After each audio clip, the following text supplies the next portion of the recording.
Hello बच्चों, तो आप प्रश्न को देखते हैं। बताइए कि निम्नलिखित कथन सत्य है या असत्य। अपने उत्तर का औचित्य भी दीजिए। बच्चों देखो, यहाँ पर हमें कथन दिया गया है सभी सम संख्याएं 2 से भाज्य नहीं होती है। तो दिए गए प्रश्न के मुख्य अवधारणा की बात करें तो बच्चों यहाँ पर हम देखेंगे सम संख्या किसे कहते हैं। तो सम संख्याएं किसे कहते हैं? तो वैसी संख्याएं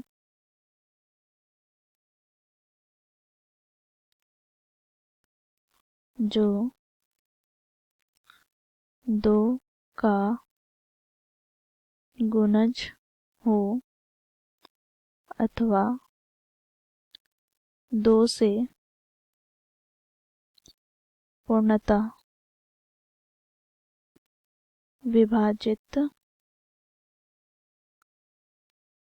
हो उसे सम संख्याएं कहते हैं।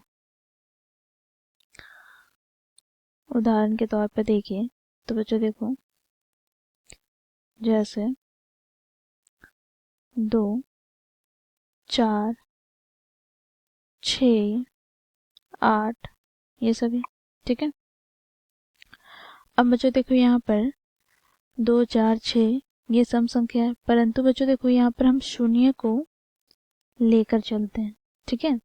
तो 0, 2, 4, 6, 8 ये सभी सम संख्याएं हैं जो 2 का गुणज भी है और 2 से पूर्णतः विभाजित भी होता है। यहाँ पर हम बात करें 2 की, ठीक है।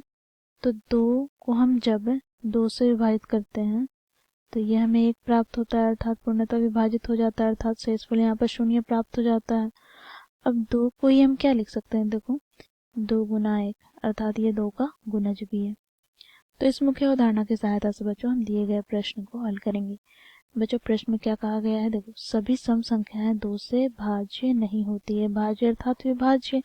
तो यहाँ पर हम लोगों ने मुख्य उदाहरण में ही देखा कि सम संख्याएं 2 का गुणज होती है, अर्थात 2 से पूर्णतः विभाजित होती है, और सभी सम संख्याएं ऐसे होते हैं, ठीक है। ये क्या है? ये इसकी विशेषता ही है, अर्थात इसकी परिभाषा में ही कहा गया है कि सम संख्या वही होंगे जो 2 का गुणज अथवा 2 से पूर्णतः विभाजित होंगे।